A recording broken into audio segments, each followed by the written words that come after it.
Hello అండి, welcome to our channel lucky long style cooking. ఈరోజు నేను చేసే రెసిపీ వచ్చేసి బ్రేక్ఫాస్ట్ అండి. క్యారెట్తో అయితే ఇన్స్టెంట్గా రవ్వ ఇడ్లీ అయితే చేస్తున్నాను. మనం ఎప్పుడు నార్మల్ ఇడ్లీస్ తింటూ ఉంటాం కదా, ఇలా డిఫరెంట్గా అయితే క్యారెట్తో రవ్వ ఇడ్లీ అయితే చేశాను ఈరోజు అయితే ఇన్స్టెంట్గా అయితే. ఇప్పుడైతే వీడియో అయితే చూసేయండి. ముందుగా అయితే స్టవ్ ఆన్ చేసి కళాయి అయితే పెట్టాను. 2 స్పూన్ల ఆయిల్ అయితే పోసాను. ఇప్పుడు ఈ ఆయిల్ కొద్దిగా వేడెక్కిన తర్వాత అయితే పోపు దినుసులు అయితే వేస్తున్నాను. పచ్చెనగపప్పు, మినపప్పు, ఆవాలు అయితే వేసాను. 2 స్పూన్లు అయితే వేసాను. ఈ కొద్దిగా ఫ్రై అయిన తర్వాత అయితే సన్నగా తరిగి పెట్టిన పచ్చిమిర్చి అయితే వేసుకోవాలి. ఈ పచ్చిమిర్చి అనేది ఆప్షనల్ మాత్రమేనండి. మీరు కావాలంటే వేసుకోవచ్చు, ఇష్టం లేకపోతే స్కిప్ చేసేవచ్చు. ఇప్పుడైతే క్యారెట్ తురుము అయితే వేసుకోవాలి. నేనైతే ముందుగానే 2 క్యారెట్లను అయితే ఇలా తురుము అయితే పెట్టుకున్నాను. ఆ క్యారెట్ తురుమును అయితే వేసాను. ఇందులో మనకి ఇప్పుడు క్యారెట్ రవ్వ ఇడ్లీ కదండి, క్యారెట్ అయితే కావాలి మెయిన్, అలాగే రవ్వ. ఈ క్యారెట్ తురుము కొంచెం మగ్గిన తర్వాత అయితే ఉప్మా రవ్వ వేస్తున్నాను.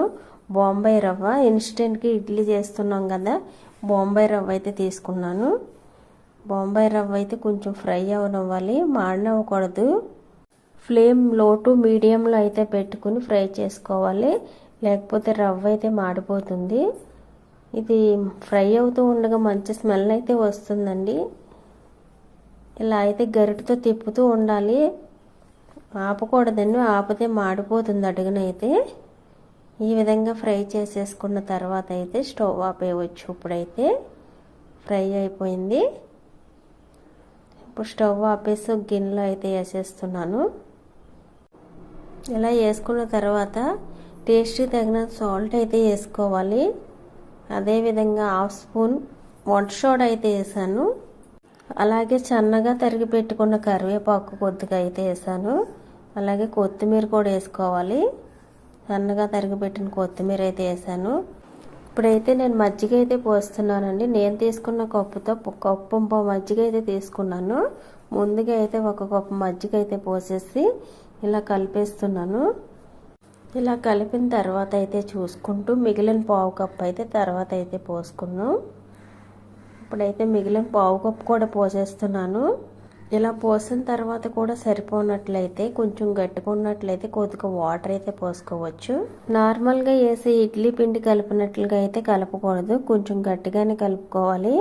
ఈ ఇన్స్టెంట్ ఇడ్లీకి అయితే, క్యారెట్ రవ్వ ఇడ్లీకి ఈ విధంగా అయితే కలుపుకోవాలి.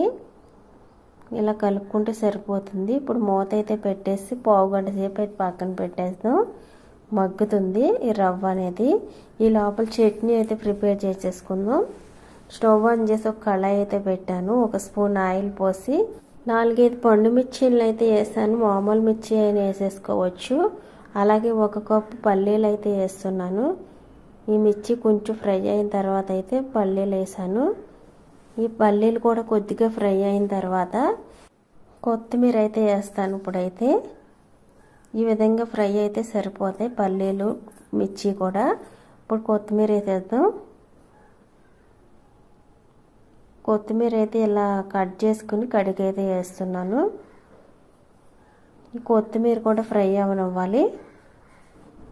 ఇలా ఫ్రై అయిన తర్వాత అయితే ఇప్పుడు 1/2 స్పూన్ జీలకర్ర అయితే వేస్తున్నాను. ఈ జీలకర్ర కూడా వేసిన తర్వాత ఒక అర నిమిషం పాటు అయితే ఫ్రై చేసుకుని స్టవ్ ఆపేయవచ్చు. ఈ విధంగా ఫ్రై అయితే సరిపోతుంది. ఇప్పుడు చల్లారి పెట్టేద్దాం. ఈ లోపలైతే ఇడ్లీ వేసేద్దాం. చట్నీ చేసే లోపలైతే ఇడ్లీ పాత్ర అయితే పెట్టాను. స్టవ్ ఆన్ చేసి కొద్దిగా వాటర్ అయితే పోసాను. ఈ వాటర్ మరిగే లోపలైతే ఇడ్లీ పిండి అయితే చూద్దాం. ఈ విధంగా అయితే ఉంది. ఒకసారి అయితే మరలా కలుపుదాం. బాగా కలిపేసి ఇడ్లీలు అయితే వేసేసుకోవడమే. ఇప్పుడు ఇడ్లీ రేకులు అయితే తీస్తాం. ఈ రేకులకి అయితే ఆయిల్ అయితే అప్లై చేసుకోవాలి. ఇలా అప్లై చేయడం వల్ల ఈ ఇడ్లీ రేకుల నుంచి ఇడ్లీలు అయితే బాగా వస్తాయి. ఈ విధంగా అప్లై చేసేసి ఇప్పుడు పిండి అయితే వేసేయడమే. ఇలా అయితే వేసేసుకోవడమే.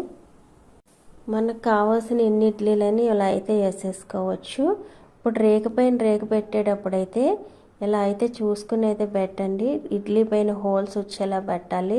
నెక్స్ట్ ఇడ్లీ రేకు పెట్టినప్పుడు ఇలా ఆయిల్ కూడా అప్లై చేసేసుకుని అయితే ఈ విధంగా అయితే ఇడ్లీలు అయితే వేసేసాను. ఇప్పుడు ఇడ్లీ పాత్రలు అయితే పెట్టేస్తున్నాను. మీడియం ఫ్లేమ్లో అయితే పెట్టుకుని 10 నుంచి 15 నిమిషాల పాటు అయితే ఉడకనివ్వాలి. ఈ లోపల చట్నీ అయితే చేసేద్దాం. ఏవైతే చల్లారిపోయి మిక్సీ జార్లో అయితే వేసాను. అలాగే టేస్ట్ తగిన సాల్ట్ అయితే వేసుకోవాలి. కొద్దిగా చింతపండు అయితే వేస్తున్నాను. 2-3 ఎల్లుల్లి రెబ్బలు అయితే వేసుకోవాలి. ఇలా వేసుకోవడం వల్ల మంచి టేస్ట్ అయితే వస్తుందండి చట్నీకి. ఈ విధంగా వేసిన తర్వాత కొద్దిగా వాటర్ అయితే పోసుకోవాలి. ఈ వాటర్ పోసేసిన తర్వాత మెత్తగా అయితే చట్నీ చేసేసుకోవడమే. చూడండి, ఈ విధంగా అయితే చేసేసాను చట్నీ. పల్లి కొత్తిమీర చట్నీ అయితే చేసేసాను నేను చేసే ఇడ్లీలోకి అయితే. సూపర్ టేస్ట్ అయితే ఉంటుంది. మీరు కావాలంటే తాలింపు అయినా పెట్టుకోవచ్చు చట్నీలోకి. నేనైతే ఈ చట్నీలోకి ఈ రోజైతే తాలింపు అయితే పెట్టట్లేదు. ఇప్పుడు ఇడ్లీ అయితే చూసేద్దాం. 15 నిమిషాల తర్వాత అయితే చూపిస్తున్నాను. ఇడ్లీ అయితే ఉడికిపోయినాయండి. ఇప్పుడైతే స్టవ్ అయితే ఆపేయవచ్చు. వెంటనే అయితే తీయకూడదు. ఈ రేకుల నుంచి ఇడ్లీలను అయితే పూర్తిగా చల్లారిన తర్వాత అయితే తీసుకోండి. ఇప్పుడు స్టవ్ ఆపేసాను. నేను వెంటనే అయితే తీయట్లేదు, చల్లారిన తర్వాత అయితే తీస్తున్నాను. చూడండి, ఇడ్లీ అయితే చాలా బాగా వచ్చాయి. ఈ విధంగా అయితే చేసేసుకోవచ్చు ఇన్స్టెంట్గా అండ్ హెల్తీ బ్రేక్ఫాస్ట్ కూడా క్యారెట్ వేయడం వల్ల. ఇది ఇలా ఒక ప్లేట్లోకి అయితే తీసేస్తున్నాను. ఈ విధంగా అయితే క్యారెట్ రవ్వ ఇడ్లీ అయితే అప్పటికప్పుడు అయితే ఇలా చేసేసుకోవచ్చు.